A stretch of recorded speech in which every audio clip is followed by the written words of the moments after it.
இயேசு துடைக்கிறார். உன் கண்ணீரை இயேசு துடைக்கிறார். வருத்தப்பட்டு வந்திருக்கிறல்லவா, பல நாட்களாக ஆண்டவர் சொல்ல 7 வருடமாக ஒரு சகோதரி ரொம்ப பிரச்சனையோடு இருக்கிற,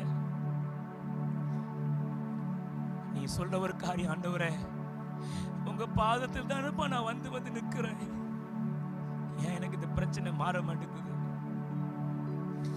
எனக்கு மட்டும் ஏன் இந்த கண்ணீர், என் குடும்பத்தை எல்லாம் நல்லா இருக்காங்களே, நான் மட்டும் அவ்வளவு வேதனைப்படுகிறேன். சகோதரி, ஆண்டவர் சொல்லுகிறார், நீ இந்த பாடுகள் மத்தியில நான் உன்னை நடத்தி கொண்டிருக்கிறேன். நீ அநேகருக்கு ஆசீர்வாதமாய் இருப்பாய், அநேகருக்கு நீ ஆறுதலாய் இருப்பாய். அதனால தான் அந்த பாடுகள் ரொம்ப நாள் இல்ல, கொஞ்ச காலம். என் நுகத்தை நீ சும, என் நுகத்தை சும.